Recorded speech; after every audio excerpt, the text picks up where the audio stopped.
नमस्कार, आप देख रहे हैं पीडी न्यूज। रिपोर्टर वंशिका के साथ संजीव गुप्ता टिंचू के द्वारा राजेश वर्मा के समर्थन में की गई चुनावी जनसभा। सीतापुर। संजीव गुप्ता टिंचू के द्वारा उत्सव गेस्ट हाउस आर्यनगर में एक लोकसभा पर चुनावी जनसभा आयोजित की गई, जिसमें भारतीय जनता पार्टी के प्रत्याशी राजेश वर्मा को 51 किलो की माला पहनाकर भव्य स्वागत किया गया। इस कार्यक्रम का संचालन विश्ववीर गुप्ता के द्वारा किया गया। कार्यक्रम में भाजपा जिला अध्यक्ष राजेश शुक्ला, नगर पालिका अध्यक्ष नेहा अवस्थी, मुनेन्द्र अवस्थी, समाज सेवी नमेंद्र अवस्थी, बार एसोसिएशन के अध्यक्ष विजय अवस्थी को माला पहनाकर व अंग वस्त्र भेंट कर स्वागत किया गया। कार्यक्रम में राजेश वर्मा ने कहा कि विशाल चुनावी जनसभा संजीव गुप्ता टिंचू के द्वारा जो आयोजित की गई है, इससे यह प्रतीत होता है कि सीतापुर विधानसभा क्षेत्र से भी मेरी जीत काफी मतों से होगी। उन्होंने कहा कि सीतापुर में पाइपलाइन से गैस की सप्लाई की जाएगी, जिसके लिए चुनाव के बाद टेंडर हो जाएगा और कार्य प्रारंभ किया जाएगा। सीतापुर जनपद में सीवर लाइन भी बिछवाई जाएगी। बेरोजगारों की समस्या बहुत बड़ी है, जिसके लिए कई उद्योगपतियों के द्वारा शहर में उद्योग लगाए जाएंगे। वहीं सांसद राजेश वर्मा ने कहा कि 13 मई को कमल का बटन दबाएं और भारी मतों से विजयी बनाएं।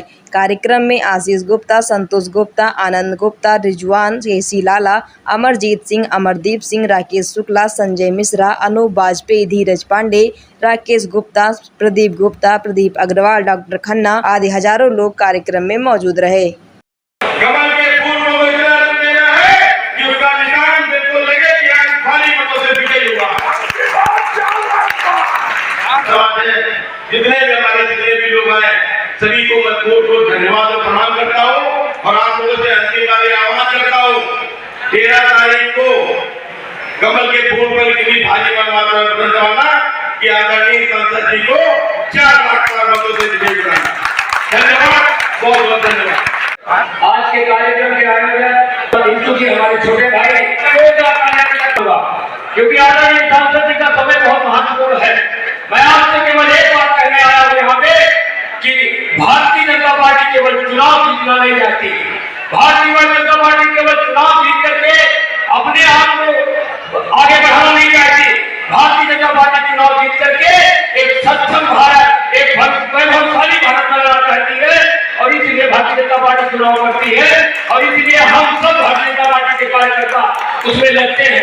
दोस्तों, मैं एक बात और आपके सामने कहूंगा कि अगर आप ध्यान दोगे तो भारतीय जनता पार्टी में एक वो मटीरियल है जो एक गरीब को सशक्तवान बनाता है, समृद्धिशाली बनाता है और राष्ट्र के प्रति समर्पित बनाता है। ऐसे उदाहरण हमारे आदरणीय जेपी नड्डा जी से लेकर के आदरणीय प्रधानमंत्री जी हैं। किसी तरह के पास की व्यवस्था है, परिवारवाद और अपने परिवार से आगे बढ़ाते हैं। आदरणीय जेपी नड्डा जी को ले लीजिए, आदरणीय प्रधानमंत्री जी को ले लीजिए। आज बूथ का अध्यक्ष भी भारतीय जनता पार्टी में राष्ट्रीय अध्यक्ष बन सकता है। आज बूथ का अध्यक्ष भी भारतीय जनता पार्टी में राष्ट्रीय स्तर पर गृह मंत्री बन सकता है और आदरणीय प्रधानमंत्री जी ने बहुत नीचे स्तर से काम करके आज राष्ट्र सेवा में लगे हैं और देश को आगे बढ़ाने का काम कर रहे हैं।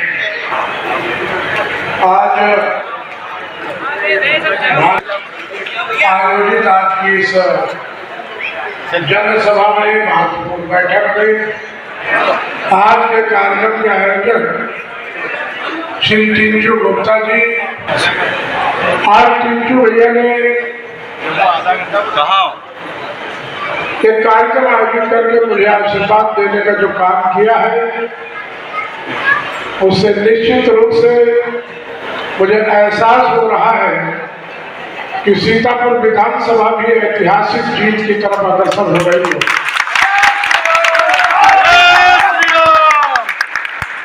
वैसे तो सेवता विधानसभा, महमूदाबाद विधानसभा अपने रिकॉर्ड मतों से जीतने का संकल्प ले चुकी है, लेकिन आज आप लोगों का जो आशीर्वाद, जो प्यार, जो स्नेह, जो आशीर्वाद मिला है, इससे मुझे लगता है कि उन्हीं कैटेगरी में सीतापुर विधानसभा भी आज खड़ी हो गई। आपको बताते हुए खुशी हो रही है कि सीतापुर लोकसभा की सीट उत्तर प्रदेश की 80 लोकसभा की सीटों में वन साइडेड बिडिंग मान करके जारी जा रही है। और मैं आपको भरोसा दिलाना चाहता हूं कि उत्तर प्रदेश की टॉप 5 सीटों की जो लीड होगी उसमें सीतापुर का भी नाम होगा। मैं आपको भरोसा दिलाना चाहता हूं। हमारे बीच में जो प्रत्याशी है उनके बारे में कुछ ज्यादा कहने की जरूरत नहीं है, क्योंकि उन्होंने अपने कार्यकलापों से अपना परिचय जनता में देके रखा हुआ है। उनका नाम नहीं लूंगा, उनके बारे में कोई बताऊंगा नहीं। पूरा समाज, पूरा जिला, पूरा शहर उनको जानता है। और एक बिसवा में हमारे प्रत्याशी जो हमारे अगेंस्ट है, उनके बारे में बिसवा का एक टोला उनको भी जानता है। मैं आपको विश्वास दिलाना चाहता हूं कि सीतापुर लोकसभा की सीट इतिहास रचने जा रही, और आप सबके आशीर्वाद से मुझे 4 बार लोकसभा में जाने का मौका मिला। 5वीं बार भी मुझे जन समर्थन है। ये जन समर्थन इस चीज को परिलक्षित करता है कि आप लोगों का आशीर्वाद निश्चित रूप से ऐतिहासिक विजय की ओर अग्रसर करता है।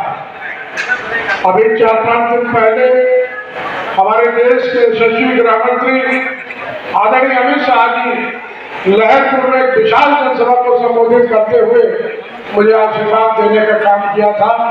और कल हमारे देश के यशस्वी प्रधानमंत्री आदरणीय नरेंद्र मोदी जी हरगांव में लाखों लाख की भीड़ में तीनों प्रत्याशियों को आशीर्वाद देने का काम किया। मैं आपको विश्वास दिलाना चाहता हूं कि सीतापुर के विकास में, सीतापुर के डेवलपमेंट में, सीतापुर के सर्वांगीण विकास में मैं कोई कसर नहीं उठा रखूंगा। और मैं आपको आने वाले समय में बताना चाहूंगा कि अभी सीतापुर में जो काम हुए हैं ये तो सिर्फ एक ट्रेलर है। आने वाले समय में पिक्चर अभी आने वाला जो पंचवर्षीय है उसमें सीतापुर का खाका हमने तैयार किया है, जिसमें सर्वांगीण विकास भी होगा, हमारे पास रोजगार भी खुलेंगे, हमारे शहर को सीवर लाइन मिलेगी, हमारे शहर को पैसे से मुक्ति मिलेगी। आपकी जानकारी के लिए बताना चाहता हूँ कि यहाँ भारत पेट्रोलियम कॉर्पोरेशन ने 16,000 करोड़ रुपए का इन्वेस्टमेंट करके यहाँ के शहर की गैस की पाइपलाइन डालने का टेंडर उठा लिया है और चुनाव के बाद उसका भी काम चालू है। आने वाले समय में शहर की जाम से आप लोगों को मुक्ति मिलने वाली है। 3 फ्लाईओवर एक साथ बनने का काम हो रहा है। और हमारे साइड में जो NH-24 निकलता है, NH-24 के ऊपर जितने अवरुद्ध मार्ग थे, जितने पुल पेंडिंग थे, उनके सबके ऊपर काम चालू है। 2-3 महीने के अंदर अब हमको दिल्ली जाने के लिए कोई अवरोध उत्पन्न नहीं होगा। आपकी जानकारी के लिए बताना चाहता हूँ कि रेलवे के मामले में आमूलचूल परिवर्तन आपके आशीर्वाद से, आपके सहयोग से जो शक्ति हमें मिली, रेलवे में मैंने आमूलचूल परिवर्तन करने का काम किया है। सीतापुर लखनऊ की मीटर गेज को परिवर्तित करके ब्रॉड गेज में और इलेक्ट्रीफाइड लाइन दे करके अच्छी ट्रेनें चलवाने का काम किया है। सीतापुर से मुंबई की ट्रेन, सीतापुर से कलकत्ता की ट्रेन, एक छोटे जनपद से इतने बड़े शहरों की ट्रेनें जा रही हैं कि हमारे जनपद का गौरव हो। और आपको ये भी बता दूं कि सीतापुर अमृत स्टेशन योजना के तहत प्रथम चरण में ही हमारा स्टेशन सेलेक्ट हुआ है। 33 करोड़ रुपए की लागत से हमारा स्टेशन बाकी स्टेशन बनकर के बहुत जल्दी तैयार होगा।